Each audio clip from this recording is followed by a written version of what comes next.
Praise the lord. ప్రియులారా, ఈ యొక్క ఉదయకాల సమయంలో పరిశుద్ధ ఆరాధన మనము ప్రారంభించుకుంటున్నాం. దయచేసి అందరూ తలలు వంచి కండ్లు మూసుకున్నట్లయితే ప్రార్థన చేసుకుందాం. ప్రియుడైన తండ్రి, మా యేసు ప్రభువా, సర్వశక్తిమంతుడా, సర్వోన్నతుడా, జీవాధిపతి, మీకు లెక్కలేని స్తుతులు, వందనములు, స్తోత్రాలు చెల్లిస్తూ ఉన్నాం. మీ ప్రేమ ఎంత గొప్పది నాయనా.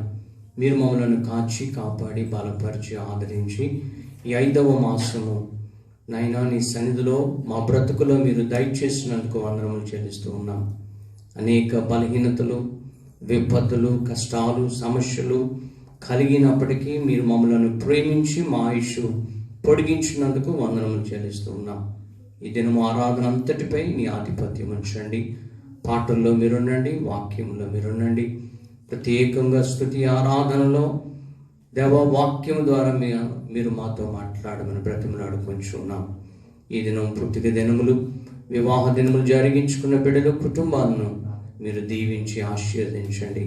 బలహీన రోగులుంటే మీరు ముట్టి స్వస్థపరిచి నీ నామమునికి మహిమ, ఘనత, ప్రభావం తెచ్చుకోమని ఈ ఆరాధన అంతటిపై నీ ఆధిపత్యం ఉంచి ప్రత్యేకంగా ఈ ప్రభు బల ఆరాధన అంతటిలో నీ సన్నిధి తోడు ఉంచి అందరూ క్రమముగా మర్యాదగా దీనిని పుచ్చుకొనటానికి దేవా దీనిలో ఏకీభవించుటకు సహాయం చేయమని యేసు నామమున ప్రార్థిస్తున్నాం తండ్రి, ఆమేన్. ఈ సమయంలో పాటలు పాడుకుందాం. ఎవరి బిడ్డలు వచ్చి వారు పాటలు పాడతారు. అసాధ్యమైనది లేదు, నన్ను బలపరచువాడు నాతో ఉండగా. అసాధ్యమైనది లేదు, నన్ను బలపరచువాడు నాతో ఉండగా.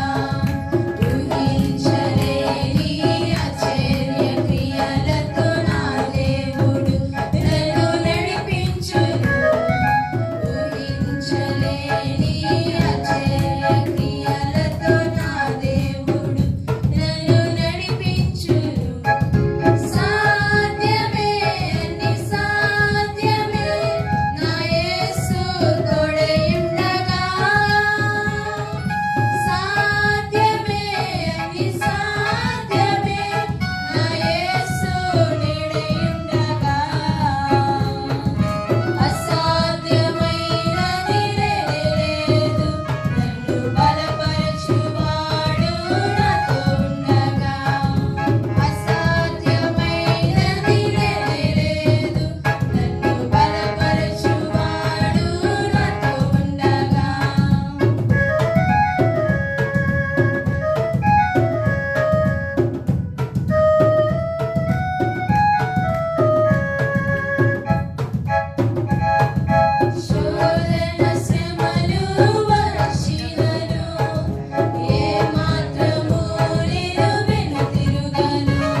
లెక్కించలేని స్తోత్రములు దేవా ఎల్లప్పుడూ నీ పాదం.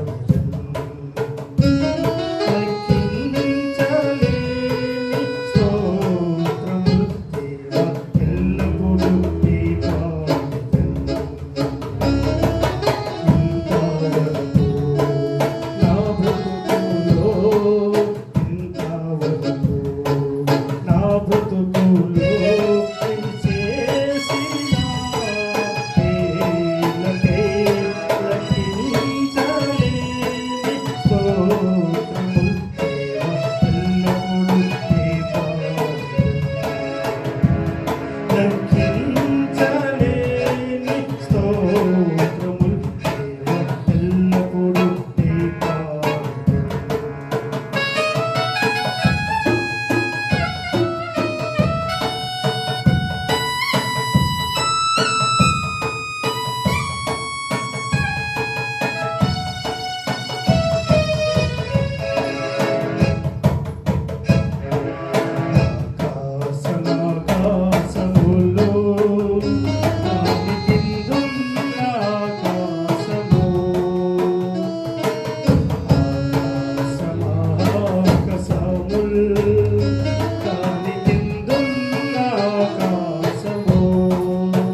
కలిసి ప్రభు సన్నిధిలో మనం ఆరాధన చేసుకుందాం.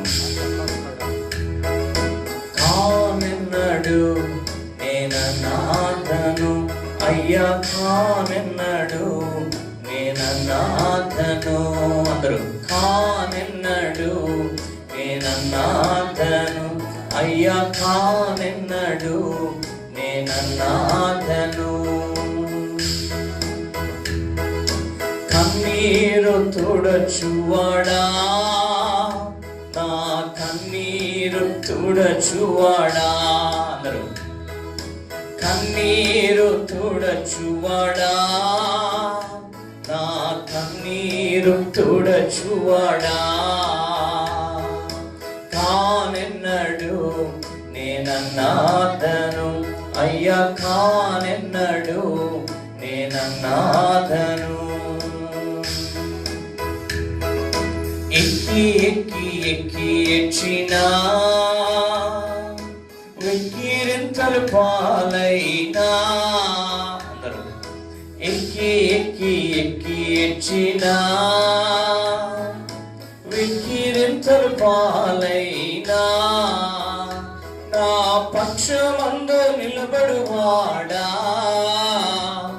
నా పక్షమందు నిలబడువాడా,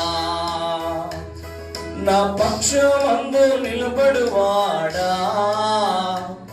నా పక్షమందు నిలబడువాడా. కానెన్నడు నేనన్నాథను అయ్యా, కానెన్నడు నేనన్నాథను. కన్నీరు తుడచువాడా, నా కన్నీరు తుడచువాడా. యేసయ్యా కన్నీరు తుడచువాడా, నా కన్నీరు తుడచువాడా.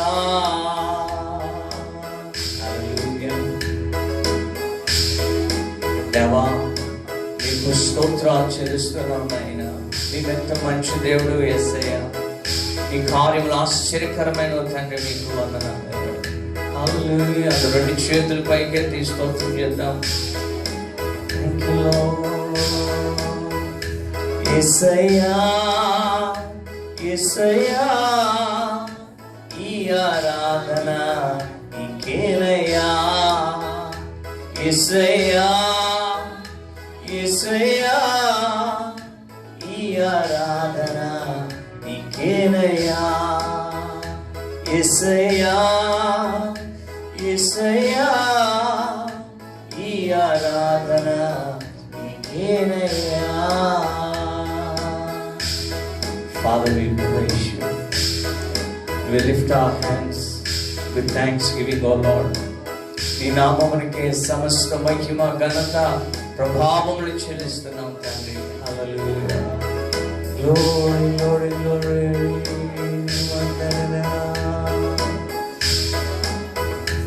యేసయ్యా యేసయ్యా, ఈ ఆరాధన నీకేనయ్యా. యేసయ్యా యేసయ్యా, ఈ ఆరాధన నీకేనయ్యా. ఊహించలేను నీ జీవితం, వర్ణించగలను నీ జీవితం. దేవా ఈ దినము నాయన నీ సన్నిధిలో నీ కార్యమును మేము వర్ణించలేము నాయన, ఊహించలేము యేసయ్యా. నీ ప్రేమ ఎంత గొప్పది నాయన, నీ కనికరం నీ జాలి ఎంత గొప్పది యేసయ్యా. మీరు మాతో ఉండినందుకు వందనములు చెల్లిస్తున్నాను. మా ఆరాధన మీరు స్వీకరించండి. నీ కృప చేత మీరు మమ్మలను బలపరిచి ఆదరించండి తండ్రి. హల్లెలూయా హల్లెలూయా. దయగల తండ్రి, మా ఆరాధన మీరు స్వీకరిస్తున్నందుకు స్తోత్రం చెల్లిస్తూ యేసు నామమున ప్రార్థిస్తున్నాము తండ్రి. ఆమేన్. Thank you Jesus. పిల్లరి ఉదయకాల సమయంలో కీర్తన భాగంలో నుండి 18వ కీర్తన 1 నుండి 10 వచనాలు మనము చదువుకుందాం. ఫిలిప్పీ వాక్య భాగాన్ని చదివి వినిపిస్తాను. కీర్తన గ్రంథము 18వ అధ్యాయము 1 నుండి 10 వచనాలు చదువుతాను. కీర్తన గ్రంథము 18వ అధ్యాయం చదువుకోవచ్చు. యెహోవా నా బలమా, నేను నిన్ను ప్రేమించుచున్నాను. యెహోవా నా సైన్యం, నా కోట, నన్ను రక్షించువాడు, నా కేడము, నా రక్షణ శృంగము, నా ఉన్నత దుర్గము, నా దేవుడు, నేను ఆశ్రయించి ఉన్న నా దుర్గము. కీర్తనీయుడైన యెహోవాకు నేను మొరపెట్టగా ఆయన నా శత్రువుల చేతుల నుండి నన్ను రక్షించును. మరణ పాశములు నన్ను చుట్టుకొనగను. భక్తిహీనుల వరద పొర్లు వలె నా మీద పడి బెదిరింపగను. పాతాళ పాశములు నన్ను అరికట్టగను. మరణపు ఊరులు నన్ను ఆవరింపగను. నా శ్రమను నేను యెహోవాకు మొర్రపెట్టి తిని నా దేవునికి ప్రార్థన చేసి తిని.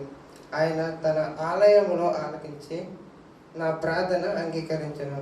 నా మొర్ర ఆయన సన్నిధిని చేరి ఆయన చెవులు చొచ్చెను.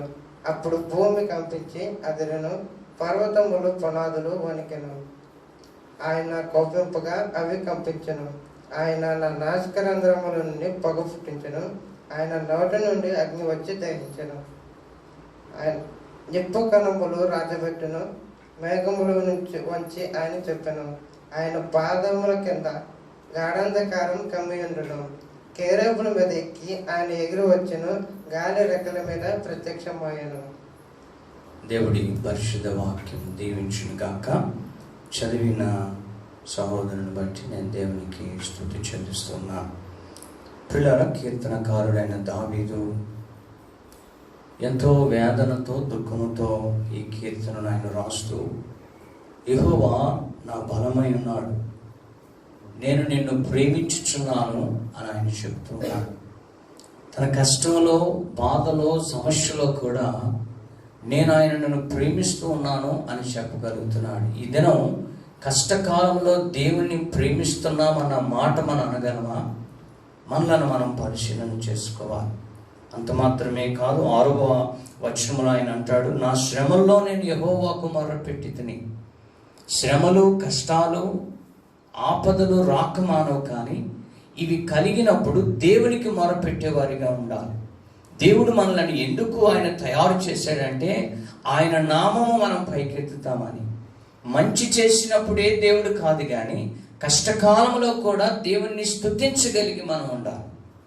కాబట్టి నా శ్రమలో నేను యెహోవాకు మొరపెట్టి తిని నా దేవునికి ప్రార్థన చేసి తిని అంటున్నాడు. ఈ దినం మన శ్రమల్లో ప్రభువుకి ప్రార్థన చేయగలుగుతున్నామా? క్రీస్తు కొరకైన మంచి పోరాటం మనం పోరాడాలి.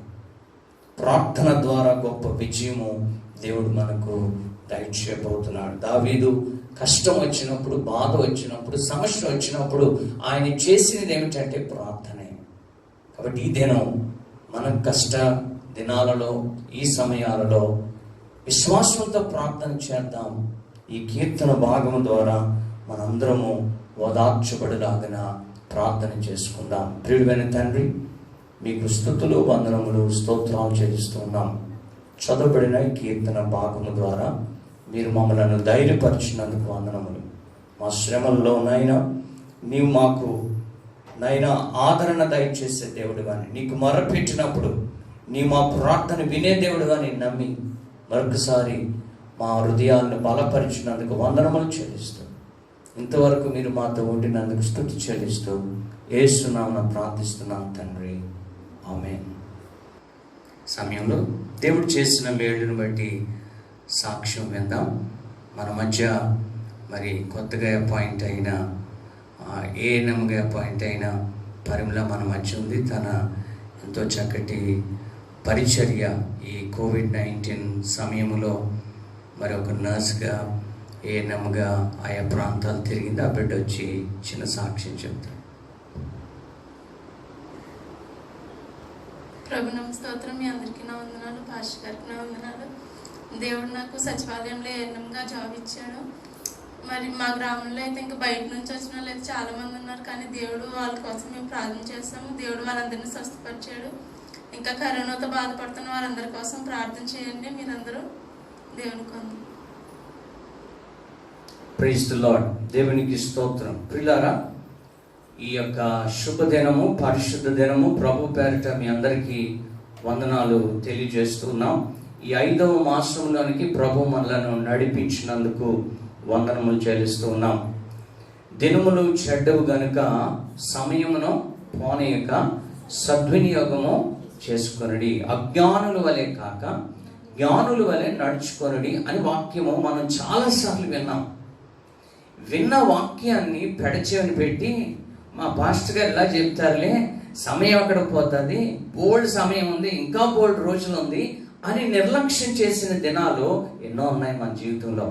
కానీ ఇప్పుడు మనం జ్ఞాపకం చేసుకున్నట్లయితే చాలా మందికి ఆత్రుత కలిగి దేవుని మందిరంలోనికి వచ్చేయాలని ఉంది. కానీ మందిరాలు తాళాలు వేస్తున్నాయి. మందిరంలోనికి 15 మంది 20 మంది కూడుకొని ఆరాధన చేసే అవకాశం లేదు. ఇప్పుడు అందరికీ వచ్చేయాలని ఉంది. ఆలోచించేద్దాం. ఆఖరి దినాల్లోనంట అందరికీ ప్రభు రాజ్యంలోనికి వెళ్ళిపోవాలని ఉంటుంది. నోవాహు కాలంలో నోవాహు చెప్పినన్ని రోజులు కూడా ప్రజలు పెడచెవిని పెట్టి వినటానికి ఇష్టపడలేదు. అప్పుడు చూసుకున్నాలే తాత, నువ్వు చెప్పావులే, నీ గడిచిపోతుంది అనినట్లు హేళన చేశారు, అపహాస్యం చేశారు.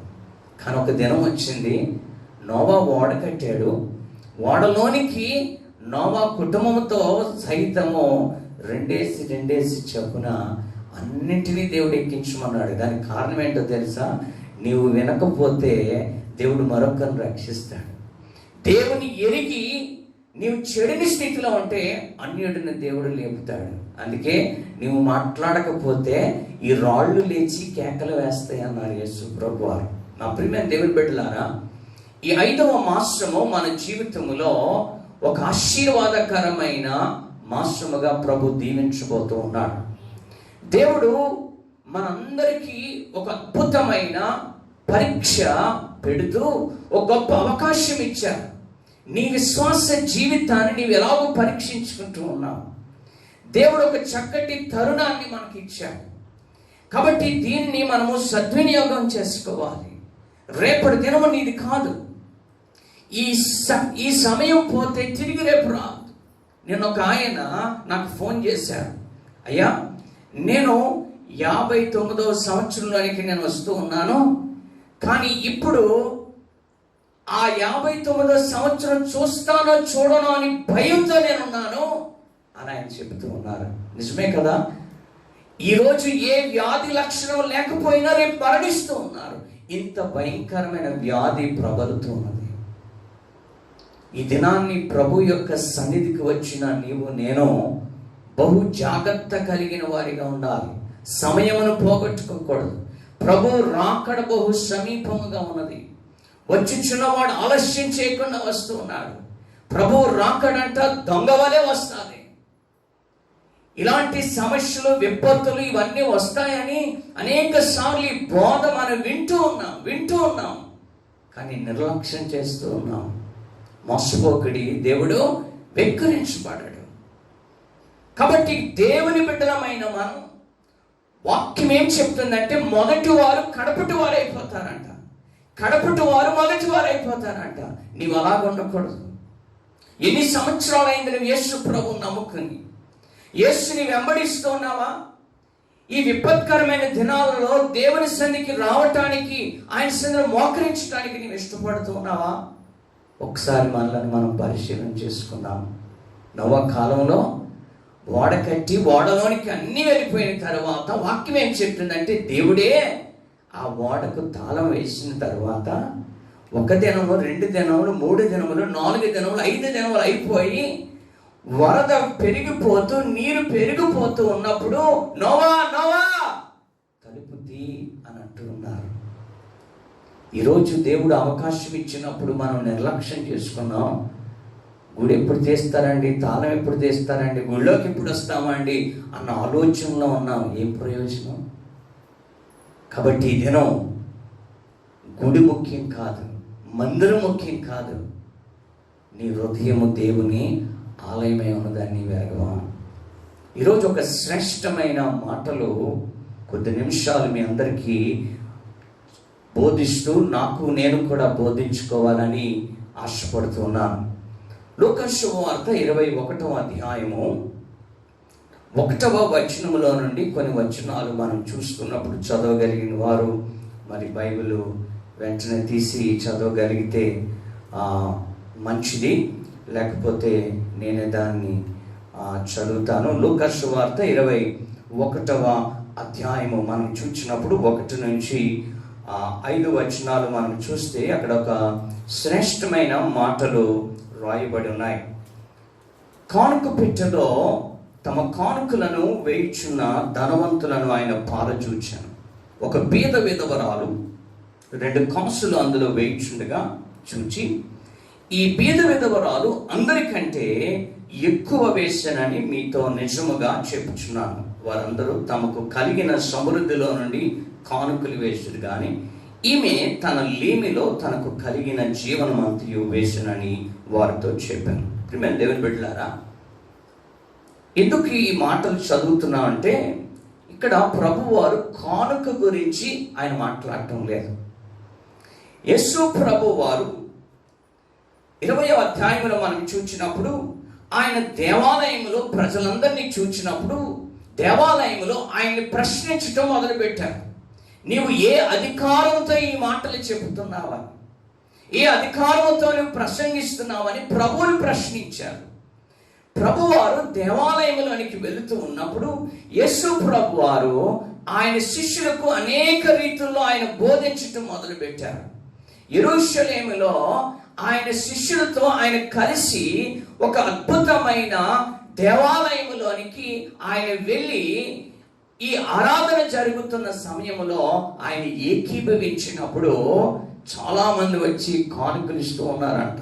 కొంతమంది తీసుకొచ్చి ఇలాగ అందరు కనపడినట్టు ఇస్తారు, కొంతమంది నటిస్తారు, కొంతమంది ఇవ్వకుండా ఏదో ఇచ్చేమని చెప్పమంటారు అన్న ప్రస్తుత దినాల్లో మనం ఉంటూ ఉన్నాం. యేసు ప్రభు వారు ఆయన చూచుచున్న దేవుడు. నువ్వు ఏమిచ్చినా ఆయనకు తెలుసు. ఇంతమంది ఇచ్చినది ప్రభు చూచారంట. అక్కడ ప్రభు కానుక కాదు ఇక్కడ ప్రాముఖ్యమైనది. ఆమె ఉన్న దానిని బహుశా యేసు ప్రభు వారు నేరుగా చూచారు, ఆమె గురించి చెప్పారు. చెప్పినందుకు ఆయనకి ఏమొచ్చిందంట, బాధ కూడా కలిగి ఉండవచ్చు. కానీ ఇక్కడ ప్రభువారు చెప్పబడిన మాట ఏమిటి అంటే ఆ దేవాలయంలోనికి ఆయన వెళ్ళారు, ఇచ్చేవారిని ఆయన చూచారు. అయితే ఇక్కడ జరిగిన గొప్ప సంగతి ఏంటి అంటే ఇది అయిపోయిన తరువాత వారు బయటికి వచ్చాక అక్కడ కొంతమంది ఏమనుకుంటున్నారంటే ఇది అందమైన రాళ్లతో ఈ దేవాలయం కట్టబడిందంట. ఇప్పుడు చూసారా, చాలా మంది పరిచర్యలో కట్టడానికి ఎక్కువ ఖర్చు పెడుతూ ఉన్నారు. ఇప్పుడు ఈ కట్టడాలు చూడటానికి మనం ఎక్కడెక్కడికో వెళ్ళిపోతున్నాం. కొద్దిమంది ఇప్పుడు హైదరాబాద్ వెళ్ళిపోతారు. హైదరాబాద్ ఎందుకు వెళ్ళారంటే సతీష్ కుమార్ గారి గుడి చూడటానికి వెళ్ళామండి అంటారు. మంచిదే. ఎందుకంటే చాలా పెద్దదంట, 52 రోజుల్లో కట్టారంట. ఇంకెక్కడికో గుడికి వెళ్తాం, అక్కడ పెద్ద మందిరాలండి, చాలా మంది అక్కడికి వస్తారు కాబట్టి అక్కడికి వెళ్తాం, చూడాలని ఆశపడి వెళ్తాం. కానీ ఇక్కడ ప్రభు వారు ఈ మాటలు చెబుతూ ఉంటే ఒక మాట చెప్పారు ఆయన.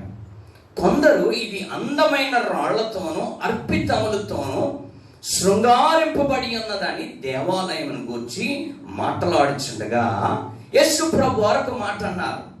ఆయన ఈ కట్టడములు మీరు చూచుచున్నారే, వాటిలో రాతి మీద రాయి ఉండకుండా అది పడద్రోయబడు దినములు వచ్చుచున్నవని చెప్పారంట. యేసు ప్రభు వారు దేవాలయములో బోధిస్తూ ఉంటే ఏ అధికారంతో బోధించావని ప్రశ్నించారు శాస్త్రులు, పరిసయ్యులు. ఏ అధికారం ఏంటయ్యా, నేను దేవుడిచ్చిన అధికారముతో నేను మాట్లాడుతూ ఉన్నాను అని అంటే వారు ప్రశ్నించడం మొదలు పెట్టారు. ప్రభు ప్రశ్న వేస్తే వారు జవాబు చెప్పలేదు. మరుసటి వారం ఆయన మందిరంలోనికి వెళ్ళినప్పుడు కానుకలు వేస్తూ ఉండినప్పుడు ఆ స్త్రీని గుర్తించి ఈమె దీనురాలు, ఈమె విలువైన కానుక ఇచ్చింది అని చెప్పారు. వారిలో కొంతమంది బయటకు వచ్చి ఈ దేవాలయం ఎంత సుందరమైనది అని దేవాలయం గురించి గురించి మాట్లాడుతున్నారు కానీ దేవుని గురించి మాట్లాడట్లేదు. ఈరోజు కూడా చాలా మంది విశ్వాసులు ఎలాగైపోయారంటే అక్కడికి వెళ్తే అయ్యి బాబోయ్ ఏమి జనం అండి అంటే, నీవు అక్కడికి వెళ్ళింది జనము చూడటానిక, గుడి చూడటానిక, ఆత్మీయముగా ఏం మేలు పొందుకున్నావో తెలియదు కానీ ఎక్కడెక్కడికో వెళ్ళి పెద్ద పెద్ద గుళ్ళు, పెద్ద పెద్ద ఆరాధనలు, వారి దగ్గరికి నెలకొకసారి వెళ్తే మోక్షం వెళ్ళిపోతామంట. అందుకొరకు ఇక్కడ ఒక్కరిని దేవుని మందిరంలోకి తీసుకురాం, కానీ ఎక్కడి నుంచి 20 మందిని ఆటోల్లో ఎక్కించుకొని ఎక్కడికో వెళ్తాం. అవునంటారా కాదంటారా? అది చేయటానికి మనం ఇష్టపడుతున్నాం. యేసు ప్రభు వారు ఏమన్నారంటే, ఆ గుడి కట్టబడింది, రాళ్ళు లేకుండా పడిపోతాయి. యెరూషలేము మందిరము సుందరమైన మందిరము, దేవాలయము చాలా విలువైన రాళ్లతో కట్టబడ్డాయి, అవన్నీ కూలగొట్టబడ్డాయి.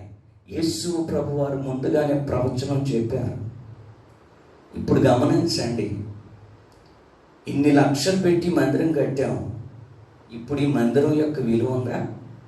మనకి వచ్చి ప్రార్థన చేసుకునే అవకాశం ఉందా? లేదు. లక్షలు పెట్టి కార్లు కొనుక్కున్నాం, తిరిగే అవకాశం ఉందా? లేదు. ఏవేవో విలువైనవన్నీ పెట్టుకొని ఏవేవో చేద్దామని ఆశపడి అన్నీ సంపాదించుకున్నాం. పక్కన పిల్లలతోనే పక్కన మాట్లాడి కూర్చునే భాగ్యం మనకు లేకుండా పోయింది. పరిస్థితులు తారుమారైపోయాయి. యేసు ప్రభు వారు అంటున్నారు కదా, ఈ యొక్క మందిరము కట్టబడినది, ఇది ఒక రోజు ఏమైపోతుందంట? కూలిపోతుంది. అక్కడ చెప్పబడిన చక్కటి మాటలు ఏమిటి అంటే, ఆయన ఈ కట్టడములని మీరు చూస్తున్నారే, వాటిలో రాతి మీద రాయి ఉండకుండా అవి పడద్రోయబడి దినములు వచ్చుచున్నవి అని చెప్పారు. అప్పుడు వారు, బోధకుడా అలాగైతే ఇవి ఎప్పుడు జరుగును, ఇవి జరగబోవనని సూచన ఏమి అని అడిగారంట శిష్యులు. ఒక ఆయన చక్కటి మాట రాశాడు. ఈ మందిరం అంట చాలా సుందరంగా ఉండేదంట. పౌలా ఫ్రెడ్రిక్సన్ అన్న ఆయన ఆ మందిరం గురించి వివరించి, ఇది చాలా పెద్దది, చాలా అందమైంది. పోర్చుకో, మనం చూసారా, మన బయట చూసి తలుపు ముందు మనం ఎంతమంది పడతారు అందులో? గట్టిగా ఉంటే ఒక 20 మంది కూర్చుంటారు. ఆ మందిరానికంట పోర్చుకోలో 4 లక్షల మంది పడతారంట. అంటే ఇంకా మందిరం ఇంకెంత పెద్దది. బయట ఉన్న స్థలంలోనే 4 లక్షలు పడితే ఇంకా లోనున్న స్థలం, ఈ సుందరమైన మందిరము, ఇంత పెద్ద మందిరం రాయి మీద రాయి లేకుండా కూలిపోతుంది. ఇదేనో నా ప్రియమైన దేవుని బిడ్డలారా, నీ హృదయము దేవుని ఆలయమే ఉన్నదని నీవు ఎరగవా? మన హృదయము కట్టుకోవాలి. మందిరం చాలా అవసరమే, కానీ ఈ మందిరానికి ఎప్పుడు సమస్య వస్తుందో మనకు తెలియదు. ఇలాంటి సమస్య, ఇలాంటి పరిస్థితి వస్తుందని ఎవరు అనుకోలేదు. దేవుడు మనకి ఈ చక్కటి అవకాశం ఇచ్చారు. అయితే ఈ సూచనలు ఎలాగుంటాయి ప్రభు మాకు చెప్పు. ఇప్పుడు భూకంపం రేపు వస్తుంది అనగానే మనం ఏం చేస్తాం? అందరం వెళ్ళి రోడ్డు మీద ఉంటాం. ఎందుకు? ఒకవేళ వస్తే దానికి ఏం చచ్చిపోతామేమో అని. రేపు భూకంపం రాబోతుంది అనగానే మనం ఏం చేస్తాం? ఎక్కడికో క్షేమకరమే. ఇప్పుడు మనకు తుఫాన్ వచ్చింది అనుకోండి, మనందరినీ సముద్రం పక్కన ఖాళీ చేసేస్తారు. వెళ్ళిన వాళ్ళందరూ వెళ్ళిపోతారు, ముసలిళ్ళు వెళ్తారు, పడిచోళ్ళు అందరూ ఏం చేస్తారు? మేము ఇక్కడే ఉంటాం, మాకేం రాదు, మాకు ఈత వచ్చు అనుకుంటారు. ఈత వచ్చినా సరే దేవుని ఉగ్రత వచ్చినప్పుడు మనం తప్పించుకోలేము. దేవుడు ఒక గొప్ప ప్రణాళిక మన కొరకు ఆయన కలిగి ఉన్నారు. ప్రభు రాకడ బహు సమీపముగా ఉన్నది. Jesus is coming soon. ఈ మధ్య కాలంలో ప్రభు నాతో మాట్లాడి, ఎవరినైనా కలిస్తే ఎవరికైనా నువ్వు చెప్పాల్సిన మాట ఏమిటి అంటే, యేసు త్వరగా వస్తూ ఉన్నాడు. అయితే నన్నేం చేయమంటావు అంటావా? నీవు సిద్ధపడకపోతే నీవు విడిచివేయబడతావు. నేను సిద్ధంగా ఉన్నాను అని నీవు అనుకుంటున్నావేమో. సిద్ధము అన్నది నీ హృదయంలో ఉన్న మార్పు, నీ మాటలో మార్పు, నీ నడవడిలో మార్పు, నీ చూపులో మార్పు ఇది లేకపోతే మనము దేవుని రాజ్యములోనికి వెళ్ళలేము. దీనికి సూచనలు ఏమిటి అంటే రాజ్యముల మీదకి రాజ్యం వస్తుంది, భూకంపం వస్తుందని ప్రభు వారు ఈ చక్కటి మాటలు చెప్పారు. అప్పుడు వారు 7వ వచనం, బోధకుడా అలాగైతే ఇవి ఎప్పుడు జరుగును అని జరగబోవునని సూచన ఏమని వారిని అడగగా ఆయన, మీరు మోసపోకుండా చూచుకొనడి. అనేకులు నా పేరట వచ్చి నేను ఆయనననియు కాలము సమీపించిననియు చెప్పుదురు. మీరు వారి వెంబడి పోకుడి. మీరు యుద్ధములను గూర్చి కలహములను గూర్చి వినినప్పుడు జడియకుడి. ఇది మొదట జరగవలసి ఉన్నవి కానీ అంతము వెంటనే రాదని చెప్పాను. దేవుని స్తోత్రం కలుగునుగాక. ప్రియమైన దేవుని బిడ్డలారా, ఇంతవరకు బోధకులు విస్తారమైన బోధ చేశారు. ఆ బోధ అంతా ఏంటంటే, మీరు మా దగ్గరకు వస్తే, మా రుమాలు కొంటే మీకు స్వస్థత వస్తుంది, మా కొబ్బరి నూనె రాసుకుంటే మీకు స్వస్థత వస్తుంది, నేను ప్రార్థన చేస్తే మీకు స్వస్థత వస్తుంది, మొదటి వారం మా దగ్గరకు వస్తే మీరు డైరెక్ట్గా పరలోకం వెళ్ళిపోతారంటే ప్రజలు గుడ్డిగా అక్కడికి ఇక్కడికి పరిగెట్టారు. దేవుని విడిచిపెట్టి, నీలో ఉన్న భక్తిని విడిచిపెట్టి 12 సంవత్సరాలు రక్తస్రావం కలిగిన స్త్రీ యేసు దగ్గరకు వచ్చి యేసుతో మాట్లాడకుండా తన విశ్వాసముతో యేసు అంగీని ముట్టుకుంటే చాలు నేను స్వస్థత పొందుకుంటాను అనుకున్నది. స్వస్థత పొందుకున్నది, ఆశీర్వదించబడింది. నా నామం పేరట అనేక మంది వస్తారంట. మీరు మా దగ్గరకు వస్తే, మా దాంట్లో మీరు వెతికితే, మా కానుకలు ఇస్తే మీరు దీవించబడతారని. మంచిదే, కానీ నీ ఇంటిని నువ్వు విడిచిపెట్టి నీ గ్రామంలో ఒక్కరు నీవు రక్షించకుండా నీవెక్కడికో పరిగెట్టి ఈరోజు నీవు నిస్సహాయ స్థితిలో ఉన్నావా? మన ఒక పెద్ద బోధకుడు అంటే విశాఖపట్నంలో ఆ సంఘస్థులు చనిపోయారంట.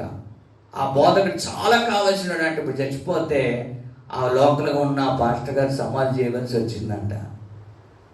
అంటే మనకు అవసరం వచ్చినప్పుడు మనకు అవసరం వచ్చినట్టు వాడుకోవటం మన జీవితాలలో దేవుని విడిచిపెట్టడం కాదు. దేవుని అందైన భక్తి కలిగి ఉండాలి, విశ్వాసం కలిగి ఉండాలి. అనేక రకములైన బోధల వైపు ఆకర్షించబడి భ్రష్టత్వంలోనికి మనం వెళ్ళిపోకూడదు. నీ హృదయాన్ని కాపాడుకోవాలి, నీ కుటుంబాన్ని కాపాడు. ఈ లాక్డౌన్ అంటే ఏంటో తెలుసా మీకు? ఇప్పుడు మనందరి తలంపులు ఏంటంటే, తల్లిదండ్రులుగా మీకు ఒక మాట చెప్పాలి, కొంతమందికి బాధ వస్తుంది. కానీ నేను పిల్లలు పరిచయం చేస్తున్నాను కదా, ఏంటండి బాబు ఈ స్కూళ్ళు ఎప్పుడు ఇప్పేస్తారో తెలియదండి బాబు, తలబా పోటొచ్చేస్తుంది, పంపించేయాలండి. స్కూల్ లేకపోయినారంటే ప్రైవేట్ క్లాస్ పెట్టియండి పంపించేస్తామంటున్నారు, VBS పెట్టియండి పంపించేస్తామన్నారు. ఉండకూడదు. పిల్లలు భారమైపోయారు తల్లిదండ్రులకు. కారణం ఏంటంటే వారు సీరియల్కి అడ్డొచ్చేస్తున్నారు, ఇంట్లో పనులకు అడ్డొచ్చేస్తూ ఉన్నారు. పిల్లలొద్దు, భర్త వెళ్ళిపోవాలి. భార్య ఇంటి దగ్గర ఖాళీగా టీవీ చూసుకోనో ఏదో చేసుకోనో దీనికి అలవాటు పడిపోయాం. దేవుడు ఇవన్నీ చూశాడు. మనుష్యుడు లోకంలో ఏమి తిందుమా, ఏమి సంపాదిద్దామా, ఏం కట్టుకుందామా అని దైవాన్ని మర్చిపోయి దారిద్ర్యంలోనికి వెళ్ళిపోతూ ఇష్టానుసారంగా పాపం చేస్తూ ఉన్నాడు. దేవుడు ఈ ఉగ్రతను మన కొరకే పంపించారు.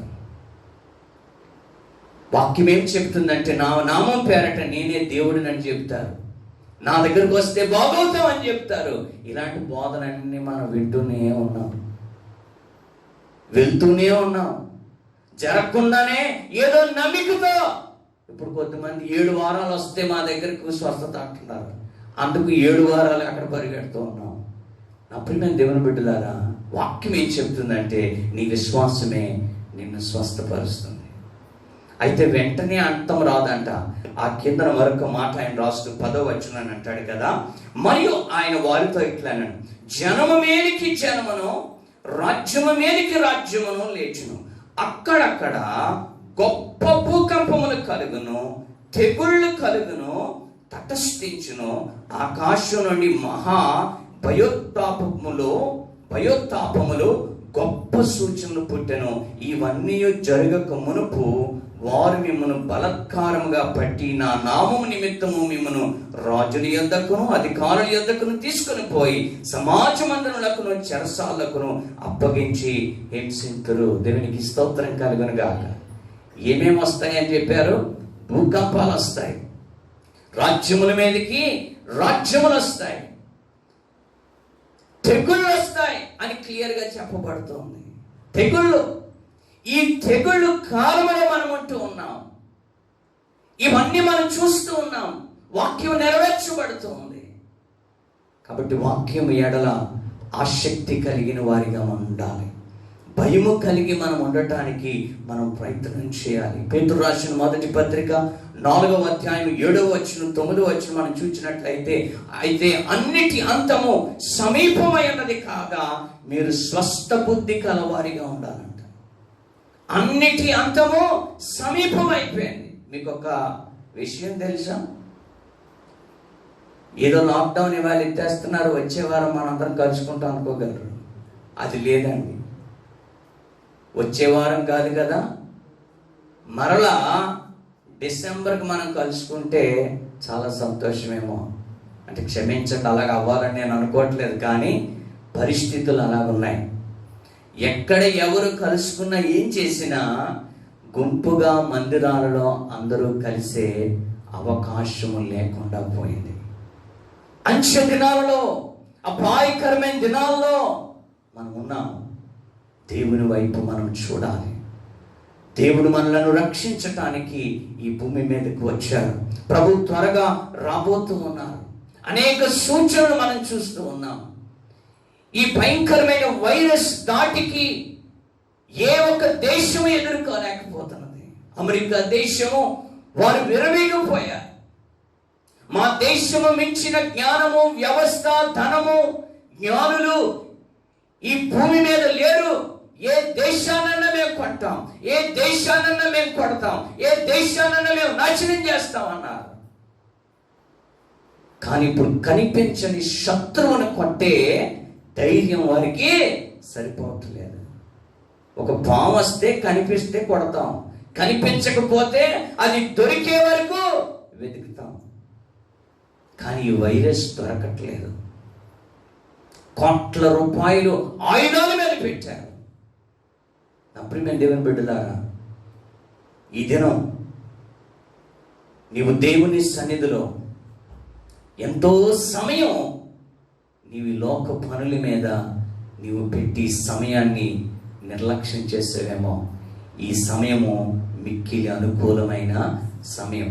ప్రభు పాదాల దగ్గర చేరి స్తుతించవలసిన సమయం, ఒప్పుకోవలసిన సమయం, పశ్చాత్తాపడవలసిన సమయం. నేను అంటాను, నోవాహు 40 దినములు ఓడలో తన కుటుంబాన్ని రక్షణలోనికి నడిపించుకున్నాడు.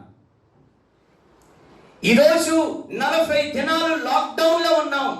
భూమి మీద ప్రతి మానవుడు లాక్డౌన్ లో ఉన్నాడు, గృహానికి పరిమితి అయిపోయాడు. నీ ఇంటిలో దావీదు వలె ముమ్మారు ప్రార్థన నీ కుటుంబంతో చేస్తూ ఉన్నావా? ఈరోజు కూడా చాలా మందికి భయం లేదండి. ఈరోజు మాంసం వండుకున్నారు, రేపు చేప వండుకున్నారు, రేపు బిర్యానీ వండుకున్నారు, రేపు ఇంకేం వండుకుందాం అనే చూస్తూ ఉన్నాం. భయం లేదు మనిషికి. ప్రాణం అంటేనే భయం, మరణం అంటే భయం వచ్చేస్తుంది. కానీ దేవుడు అంటే భయం లేదు. ఈరోజు నువ్వు మరణిస్తే ఎక్కడికి వెళ్తావు? నేను ప్రభుతో ఉన్నాను, ప్రభు కొరకు జీవించాను, ఈ పోరాటాలన్నింటినీ నేను జయించాను, ప్రభుతో నేను జీవిస్తానన్న నిరీక్షణ నీకున్నదా? పేతురు రాసిన 2వ పత్రిక 3వ అధ్యాయము 8వ వచనంలో పేతురు భక్తుడు చక్కటి మాటను ఆయన రాస్తూ ఉన్నాడు. అది చదివినప్పుడు నా హృదయంలో ఎంతో వేద. ప్రియులారా, ఒక సంగతిని మర్చిపోకడి. ఏమనగా, ప్రభు దృష్టికి ఒక దినము 1000 సంవత్సరముల వలన, 1000 సంవత్సరములు ఒక దినం వలన ఉన్నది. కొందరు ఆలస్యమని ఎంచుకున్నట్లు ప్రభు తన వాగ్దానములను గూర్చి ఆలస్యం చేసేవాడు కాదు. ఆయన వాగ్దానం నమ్మదగినది. వాగ్దానమును ఆలస్యం ఆలస్యం చేసేవాడు కాదంట. అంత మాత్రమే కాదు, చేయువాడు కాదు, కానీ ఎవడును నశింపవలనని ఇచ్చయింపక అందరూ మారు మనసు పొందవలనని కోర్చు మీ ఎడల దీర్ఘశాంతము గలవాడై ఉన్నాడు. దేవునికి స్తోత్రం. దేవుడు మన కొరకు దీర్ఘశాంతం కలిగి ఉన్నాడు. మీరు ఒక మాట చెప్తున్నాను వినండి. ఈ దినాల్లో యేసు ప్రభువు నమ్ముకున్నాడు భ్రష్టత్వంలోకి వెళ్ళిపోతున్నాడు. దేవుడు లేడండి, ఏమీ లేడండి. కానీ యేసుని నమ్ముకోకుండా ఉన్నారు చూసారా, వారు యేసు కావాలి అని పరిగెట్టుకుంటూ వస్తున్నాడంట. ఈ 40 రోజుల్లో 1,50,000 మంది ఈ మీడియా ద్వారా దేవుని మాటలు విని ఆకర్షించబడి వారి హృదయాన్ని యేసుగా అంగీకరించారంట. చప్పట్లు కొట్టి దేవునికి స్తోత్రం చెప్తాం. మీడియా ద్వారా 1,50,000 మంది రక్షించబడ్డారంట ఈ రోజుకి. కారణం వారిలో భయం, మేము చచ్చిపోతే మేము ఎక్కడికి వెళ్తాం? ఈరోజు యేసుని నమ్ముకున్న క్రైస్తవుడు ఎలా ఉన్నాడో తెలుసా? భయం లేకుండా ఎక్కడో దగ్గర పోదాంలే, చచ్చిపోయిన తర్వాత ఏమి చూస్తారులే అన్న స్థితిలో ఉన్నారు. నా ప్రియమైన దేవుని బిడ్డ, దేవునికి వేరుగా ఉండి నువ్వేం చేయలేవు. ఒక్కసారి దేవుని ఎరిగి మళ్ళా వెనుక తట్టు తిరిగితే ఆయన రాజ్యానికి పాత్రుడు కాలేవు. కాబట్టి ప్రభు వారు ఆయన త్వరగా రాబోతున్నాడు. అయితే ప్రభు దినము దొంగ వచ్చున్నట్లు వస్తాడంట. అకస్మాత్తుగా ప్రభు రాబోతున్నాడు. So the second coming is very near. రెండవ రాకడ బహు సమీపముగా ఉన్నది. ఆ సూచనలు మనం చూస్తూ ఉన్నాం. భయంకరమైన భూకంపాలు వస్తూ ఉన్నాయి, తెగుళ్ళు వస్తూ ఉన్నాయి. మరొక విచిత్రమైన భయంకరమైన సంఘటన ఏమిటంటే, ఈ తెగులు తర్వాత మరొక తెగులు ఇంకా భయంకరమైనది రాబోతుందంట. ఇదే ఎదుర్కోకపోతే అది ఎదుర్కోగలమా? ప్రభు వచ్చినప్పుడు పరిశుద్ధుల గుంపులో, ఎత్తబడే గుంపులో ఉండటానికి నీవు సిద్ధంగా ఉన్నావా? ఈ దినాన్ని మనం ఆలోచన చేసుకుందాం. ప్రభు త్వరగా వస్తూ ఉన్నాడు. ఆయన దేవుని మందిరంలో వాక్యాన్ని బోధిస్తూ ఉంటే ఆయన ప్రశ్నించారు, నీకు ఎవరిచ్చారు అధికారం అన్నారు. దేవాలయ మందిరం గురించి మాట్లాడుతున్నారు కానీ ఆ మందిరానికి ప్రాముఖ్యమైన దేవుని గురించి మాట్లాడటం లేదు. అందుకే నీ భక్తి జీవితం ఎలా ఉంది? మనం ఎక్కడెక్కడికో వెళ్తే కాదు. అందుకే హైందవులకి మనకి తేడా ఏంటి అంటే, వారు దేవుడు ఎక్కడో ఉన్నాడని దేవుని కనుగొనడానికి మోకాళ్ళ మీద నడుస్తారు. కాళ్ళు చెప్పులు లేకుండా నడిచి వెళ్తారు. నెత్తి మీద ఏదో పెట్టుకొని మోస్తారు. 40 రోజులు నిష్ఠతో ఆహారం తినకుండా కేవలం కాయగూరలు తినే, చల్లనీళ్ళు స్నానం చేసే అన్వేషణలో ఉన్నారు. ఈనాడు క్రైస్తవులు ఎలా ఉన్నారంటే, భక్తి ఎక్కువైపోయి ఇంకా ఏదో స్వస్థత, ఇంకా ఏదో సంపద కావాలి అని ఎక్కడెక్కడికో పరిగెడుతూ ఉన్నాం. కానీ ప్రభు అంటాడు కదా, నీ మనస్సు మారి నూతన పరచబడకపోతే నీ దగ్గర ఎన్నున్నా అవన్నీ సున్నా, ప్రయోజనం లేదు. బట్ ఈరోజు నువ్వు నేర్చుకోవాల్సిన సత్యం ఏమిటంటే, నీ చుట్టూ రక్షణ లేని వారు చాలా మంది ఉన్నారు. ఇది ప్రాముఖ్యం. నీ చుట్టూ ఉన్న వారికి ఈ ప్రత్యేకమైన అంత్య దినాలలో యేసును గురించిన సువార్త నీవు చెబుతూ ఉన్నావా? అందుకొరకే దేవుడు నీకు గొప్ప అవకాశం ఇచ్చాడు. నీవు నీ కుటుంబము ఇంటిలో ముమ్మారు పాటలు పాడి స్తుతించి ప్రార్థిస్తే పక్కింటి వాడు నీ ఇంటిలోనికి వచ్చి మా కొరకు ప్రార్థన చెయ్యి అని అడిగే గొప్ప సాక్షి నీకుందా? అది లేకపోతే నువ్వు క్రైస్తవుడు కాదు. అలాంటి అవకాశం దేవుడు నీకు ఇచ్చాడు. నీ ఇల్లే ఒక మందిరం. ఇప్పుడు ఇక్కడి నుంచి ఇంకొక 6 నెలలు నీ ఇల్లే దేవుని మందిరం. ఉదయం నాకు ఎవరో సెల్ మెసేజ్ పెట్టారు, శుభంపేట మన పిల్లలు 6-7 పిల్లలకి ఒక సండే స్కూల్, అక్కడ వాళ్ళ తల్లి సండే స్కూల్ చెప్తూ ఉంది. మీరు ప్రార్థన చేసుకుని ఎవరైనా, అయ్యా మీరు రోజు వాక్యం చెప్తున్నారు, చాలా సంతోషం, ఒక మెసేజ్ లేదు, కనీసం ఒక ఫోన్ లేదు అంటే వింటున్నారా లేదా, ఉపయోగమా లేదా? మనకేంటంటే ఏదో జరిగిపోతుంది అలా కానీ నా ప్రియమైన దేవుని బిడ్డలారా, మోసపోకడి, దేవుడు వెక్కిరించబడు. కృతజ్ఞత లేని మనుష్యులుగా అంచె దినాల్లో మారిపోతారంట. కానీ దేవుని చూచి వారికి దేవుడు ఎప్పుడు కూడా, ఆయన మీద ఆధారపడిన వారిని దేవుడు ఎన్నడూ విడిచిపెట్టడు, ఆయన ఎన్నడూ కూడా నిర్లక్ష్యం చేయడు. ఈ దినాన్ని నేను చెప్పబోయే శ్రేష్టమైన మాటలు ఏమిటంటే, ప్రభు త్వరగా రాబోతున్నాడు. ఆయన రాకడకు సూచనలు చెప్పబడ్డాయి. లూకా సువార్త మీరు చదవండి, మత్తయి సువార్త 24వ అధ్యాయము కూడా మీరు చదివితే రాకడ గురించిన మాటలు అద్భుతమైనవి అక్కడ రాయబడి ఉన్నాయి. వాక్యం చదువుదాం, ప్రార్థన చేద్దాం, ప్రభు వైపు చూద్దాం, ప్రభు రాకడ కొరకు మన హృదయాలు సిద్ధపరచుకుందాం. ఒకవేళ ప్రభు వస్తే నీవెక్కడా? భక్తుడు చక్కటి పాట రాశాడు, ప్రభు వస్తే నీవెక్కడా, ప్రభు వస్తే నీవెక్కడుంటావు. ఈరోజు ప్రకటించబడిన ఈ వార్తని వెరిగి, నేను పాపిని, నన్ను క్షమించు ప్రభువా అని ఒప్పుకొని నీ బిడ్డలతో వారి పాపమును ఒప్పించి పశ్చాత్తాపడి మారు మనసు పొందితే కుటుంబముగా ప్రభు సన్నిధిలో ఉంటాం. లేకపోతే ఇద్దరు తిరగలి విసురుతారంట, ఒకరు ఎత్తబడతారు, ఒకరు విడిచివేయబడతారు. నీవు ఎత్తబడేవాడిగా ఉండాలి అంటే విశ్వాసం ఉండాలి, వాక్యం ఉండాలి. రోజు బోల్డ్ సమయం ఉంది. ఎంతసేపు నీ వాక్యాన్ని చదువుతున్నావు, ఎంతసేపు సెల్తో ఉంటున్నావు, ఎంతసేపు ఊసులాడుతున్నావు, నీవే బ్యారేజ్ వేసుకో. నీ విశ్వాస జీవితం నీ మీదే ఆధారపడింది, నీ భక్తి జీవితం నీ మీదే ఆధారపడింది. దేవునితో ఎంత గడుపుతున్నావు, మనుషులతో ఎంత గడుపుతున్నావు. నీవు దేవునితో గడిపితేనే ఆయన వచ్చినప్పుడు నీవు ఎత్తబడతావు. దేవునితో గడపకపోతే ఇక్కడ ఉంచబడతావు. ఇక్కడ శ్రమ బహు విస్తారంగా ఉంటుంది. ఆ శ్రమల్లో మీరు ఉండకూడదని బాధ్యతతో సంఘముకు బోధిస్తూ ఉండగా మనమందరము కూడా ఎత్తబడే గుంపులో ఉండాలని కోరుకుంటూ ప్రభు రాకడ కొరకు మన హృదయాలు సిద్ధపరచుకుందాం. సమయము బహు కొంచెంగా ఉంది కాబట్టి మారు మనసు పొందండి. రేపటి దినము నీది కాదు. ప్రభు సన్నిధిలో ప్రార్థన చేసుకుందాం. దేవుడు మిమ్మల్ని దీవించును గాక. అలాగ ప్రార్థన చేసుకుంటూ మన హృదయాలు సమర్పించుకొని, దేవా నేను పాపినైనా, నా పాపమును క్షమించండి, నీ రక్తములో నన్ను కడిగి శుద్ధి చేసినందుకు వందనములు. నీ శరీరానికి సాదృశ్యముగా ఇరొట్టె, నీ రక్తానికి సాదృశ్యముగా ద్రాక్షారసం మేము తీసుకొని చుండగా అయోగ్యముగా కాక యోగ్యమైన రీతిలో దీన్ని తీసుకోవడానికి సహాయం చేయండి. పాపినైనా నన్ను కరుణించండి అయ్యా.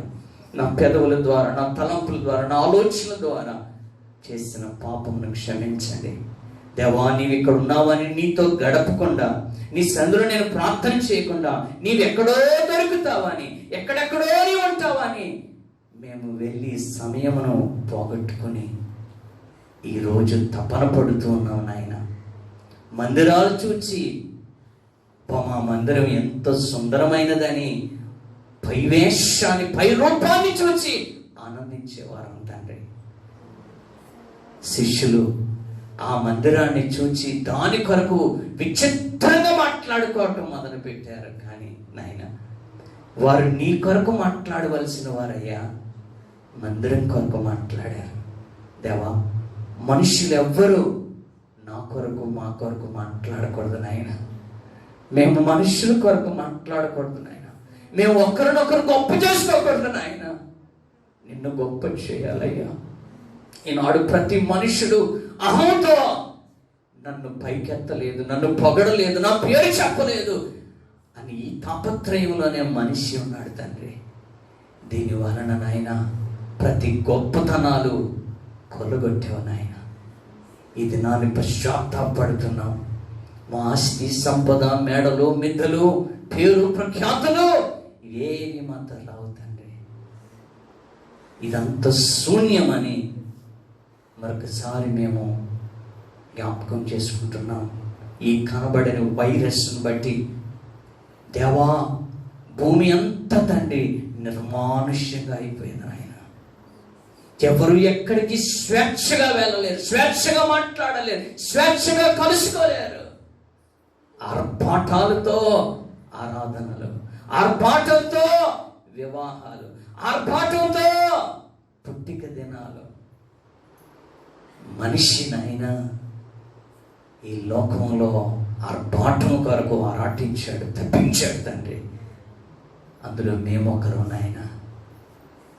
ఇవన్నీ శూన్యమని, వ్యర్థమని మరొకసారి మీరు జ్ఞాపకం చేసి మా జీవితాలు సరిచేసుకోవటానికి ఈ విపత్తును మీరు కలిగజేశారని నమ్ముకుంటూ ఈ దినం ప్రభువా పరిస్థితులను బట్టి నాయన ఎవరి గృహాలలో వారు ఈ బలను సేవిస్తూ ఉండగా వారితో మీరుండి బలపరిచి నీ శరీరానికి సాదృశ్యముగా ఆ రొట్టెయు, నీ రక్తానికి సాదృశ్యముగా ద్రాక్షారసమును వారు తీసుకొని అయోగ్యముగా కాక యోగ్యమైన రీతిలో నీ కొరకు సాక్షులుగా జీవించే భాగ్యము దయచేయమని ప్రతి కుటుంబములో పశ్చాత్తాపముతో వారి వారి బిడ్డలో నీ సన్నిధిలో నీ రాజ్యము కొరకు సిద్ధపరచుకునే భాగ్యము దయచేయమని ఆయన ఈ సమయము నేను నా ఇంటి వారును రక్షణ పొందాలి, నేను నా ఇంటి వారు ఎత్తబడాలి, నేను నా ఇంటి వారు నీ కొరకు జీవించాలి అని తపన కలిగి బ్రతుకుట మీరు మాకు నేర్పించమని ఇంతవరకు మీరు మాతో ఉండినందుకు వందనములు, స్తుతులు, స్తోత్రాలు చెల్లిస్తూ వాక్యం వెంటున్న ప్రతి బిడ్డకు క్షేమము, స్వస్థత, సమాధానము, పరిపూర్ణ మారు మనస్సు మీరు కలుగు చేయమని యేసయ్య పరిశుద్ధ నామమున ప్రార్థన బ్రతిమలాడి వేడుకొంచున్నాం తండ్రి. ఆమేన్. యేసు రక్తమే జయం, శిలువ రక్తమే జయం. ప్రభు యేసు నామమున సంపూర్ణ విజయం కలుగును గాక. ఆమేన్. మన తండ్రి అయిన దేవుని ప్రేమయు, ప్రభు యేసుక్రీస్తు వారి కృపయు, పరిశుద్ధాత్మ అన్యోన్య సహవాసము తోడు సహాయము కూడి చిన్న బిడ్డలందరికీ, ప్రత్యేకంగా ఈ మీడియా ద్వారా వింటున్న బిడ్డలందరికీ సదా తోడండి నడిపించును గాక. ఆమేన్, ఆమేన్, ఆమేన్. అందరికీ వందనాలండి. మరి ప్రత్యేకంగా ప్రియులారా, ఈ మొదటి వారము ప్రభు బలను మనము